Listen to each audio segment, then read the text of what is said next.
Assalamualaikum warahmatullahi wabarakatuh. Bismillah, alhamdulillah, wassalatu wassalamu ala rasulillah, wala hawla wala quwata illa billah. Amma ba'du. Pendengar Buletin Dakwah Kafah rahimakumullah. Alhamdulillah kembali hadir di tengah-tengah Anda semua Buletin Dakwah Kafah. Kali ini edisi 251, 16 Dzulhijjah 1443 Hijriah, 15 Juli 2022 Masehi. Kali ini akan mengangkat tema Haji Pembela Islam. Bismillahirrahmanirrahim. Bagi kaum muslim, ibadah haji memang istimewa. Bagi sebagian mereka, ibadah haji boleh dikatakan menjadi puncak spiritual mereka. Tidak aneh, meski kewajiban haji hanya sekali seumur hidup, kerinduan untuk pergi kembali ke tanah suci sering hinggap di kalbu setiap muslim yang pernah merasakan nikmatnya beribadah haji. Karena itu, bagi yang punya kemampuan finansial lebih, ia bisa menunaikan ibadah haji berkali-kali. Tentu karena pengalaman puncak spiritual ibadah haji yang ingin berkali-kali pula mereka alami. Yang menarik, dalam beberapa riwayat, keutamaan ibadah haji disandingkan dengan kemuliaan jihad. Baginda Nabi SAW misalnya pernah bersabda, "Wafdullahi salasatun, al-ghazi, wal-haju, wal-mu'tamiru." Duta Allah itu ada 3, orang yang terlibat perang di jalan Allah, orang yang beribadah haji, dan orang yang berumroh. Hadis riwayat Al-Hakim dan Al-Baihaqi. Beliau juga pernah ditanya, amal apa yang paling utama? Beliau menjawab, iman kepada Allah. Beliau ditanya lagi, kemudian apa lagi? Beliau menjawab, jihad fi sabilillah. Beliau ditanya lagi, lalu apa lagi? Beliau menjawab, haji mabrur. Hadis riwayat Al-Bukhari dan Muslim. 2 hadis di atas menyandingkan keutamaan ibadah haji dengan kemuliaan jihad. Hadis pertama sama-sama menyebutkan orang yang pergi berjihad dan yang pergi berhaji sebagai duta-duta Allah Subhanahu wa ta'ala. Adapun hadis kedua malah menempatkan jihad di urutan pertama sebelum haji. Pendengar rahimakumullah, haji dan aspek perjuangan. Karena itulah pada masa lalu, khususnya di Nusantara, sesungguhnya kaum muslim tidak membedakan antara keutamaan haji dan jihad. Haji dan jihad menjadi 2 amalan utama yang sama-sama dirindukan oleh umat. Buktinya, pada era kolonial abad ke-19 dan awal abad ke-20 misalnya, jamaah haji yang kembali ke tanah air banyak menginspirasi bahkan memimpin jihad secara langsung melawan para penjajah Belanda di Nusantara. Jamaah haji yang pulang ke tanah air tersebut membawa spirit jihad dan perlawanan terhadap penjajah dari para ulama yang tinggal di Mekah, termasuk para ulama Nusantara yang hingga akhir abad ke-19 banyak bermukim di Mekah. Berbagai perlawanan terhadap para penjajah banyak dipelopori oleh para haji. Di antaranya perlawanan kaum Padri dan adat melawan penjajah Belanda pada tahun 1833. Di Banten, pada tahun 1888, terjadi perlawanan rakyat terhadap penjajah Belanda yang diinspirasi dan dipimpin oleh Haji Wasid, Haji Abdul Karim, Haji Akib, dan Ki Tubagus Ismail. Di daerah Jawa Barat lainnya, yakni di Garut, terjadi perlawanan rakyat terhadap penjajah yang zalim dipimpin oleh Haji Hasan pada tahun 1919. Perlawanan terhadap pemerintah kolonial Belanda juga terjadi di Tambun atau Bekasi dan Tangerang pada tahun 1924. Pemberontakan di Tangerang dipelopori sejumlah tokoh dan haji di desa Pangkalan Tangerang. Tokoh-tokoh itu berpidato di hadapan massa sambil menyerukan perlawanan terhadap Belanda dengan ucapan Allahu Akbar. Perlawanan terhadap kezaliman kolonial yang mayoritas diinspirasi dan dipimpin oleh para haji menjadi bukti bahwa pelaksanaan haji pada masa itu sangat kental dengan nuansa perjuangan, bahkan sangat ideologis. Mereka melawan dan mengusir penjajah kafir yang zalim dari negeri-negeri kaum muslim. Sebaliknya, saat ini, walau dunia Islam masih terjajah, baik dijajah secara militer maupun politik dan ekonomi, perlawanan jihad terhadap penjajah tidak pernah kita dengar digaungkan oleh para haji dan para ulama.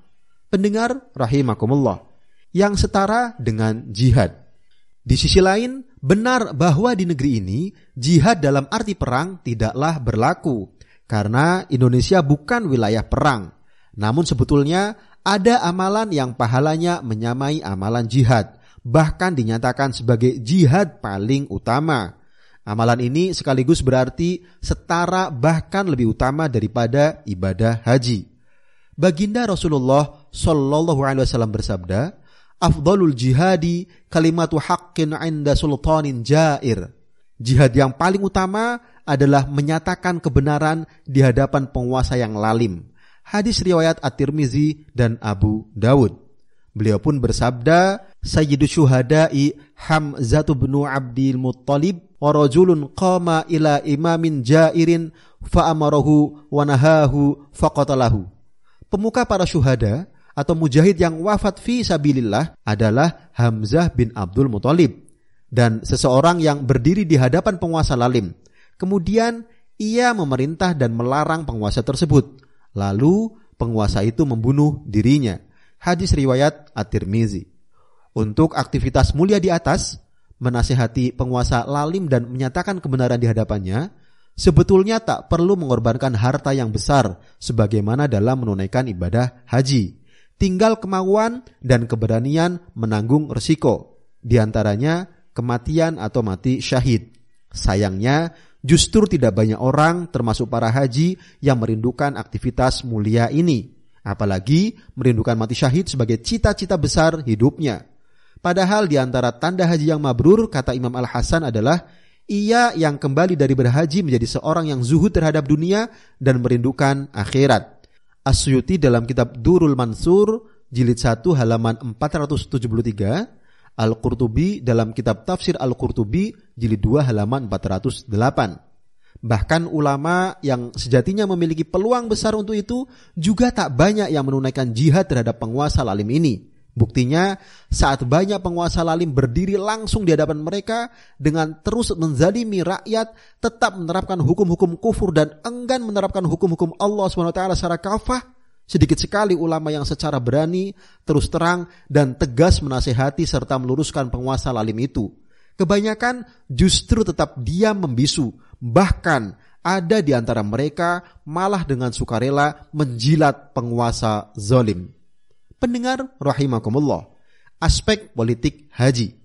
Selain merupakan aktivitas ritual yang syarat dengan nilai-nilai spiritual, ibadah haji sesungguhnya mengandung muatan politik. Di antaranya aspek persatuan umat sedunia.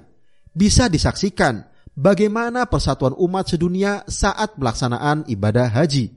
Tidak ada lagi sekat-sekat warna kulit, batas-batas kebangsaan, perbedaan suku, perbedaan bahasa, orang kaya dan miskin, pejabat dan rakyat biasa, maupun sekat-sekat lainnya. Semua sama, berbaur menjadi satu dan sederajat. Semua sadar hanya satu yang menyatukan mereka, yaitu akidah Islam. Jika kesadaran itu ditransformasikan dalam kehidupan nyata, maka di hadapan sesama muslim, umat Islam akan merasa sama. Sebaliknya, mereka akan merasa superior di hadapan orang-orang kafir. Mereka tidak rela jika tanah dan harta mereka dirampok oleh negara-negara kafir penjajah. Mereka juga tidak akan rela jika saudara mereka dibantai atau ditangkap dan dipenjarakan atas kehendak negara-negara kafir penjajah, sekalipun dilakukan dengan menggunakan tangan saudara mereka sesama muslim.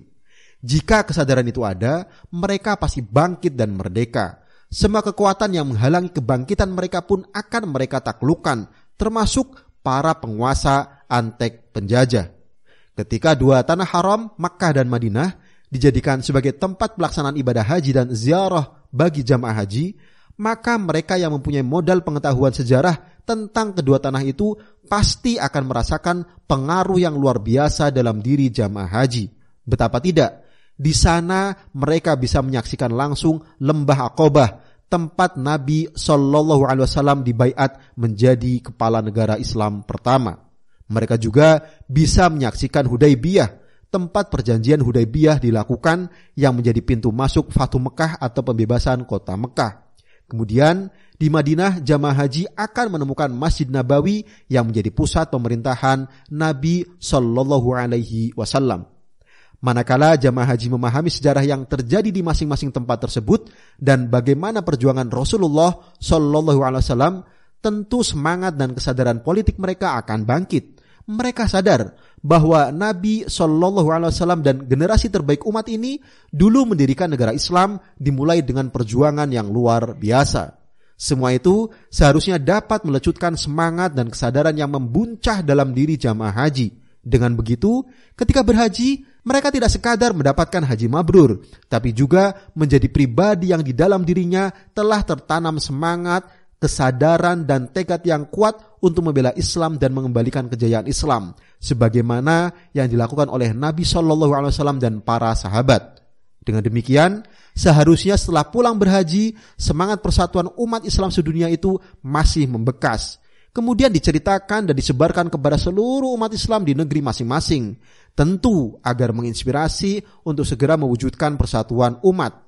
Jamaah haji adalah entitas yang paling mungkin melakukan itu. Pasalnya, dengan mata kepala sendiri, mereka saksikan sendiri betapa hebatnya aura persatuan umat Islam. Karena itu, sangat mendesak untuk menguatkan pemaknaan politis ibadah haji. Tentu, agar ibadah haji tak hanya sebatas ritual semata, tetapi juga memberikan asar yang besar mengenai pentingnya umat Islam untuk bersatu dalam satu institusi politik yang satu. Itulah daulah khilafah ala minhajin nubuwah yang akan menjamin keadilan, mewujudkan kesejahteraan, menyebarkan dakwah ke seluruh penjuru dunia, serta menebarkan rahmat bagi seluruh alam. Wallahu a'lam bishawab. Demikian materi Buletin Dakwah Kafah edisi 251, Haji Pembela Islam. Terima kasih. Wassalamualaikum warahmatullahi wabarakatuh.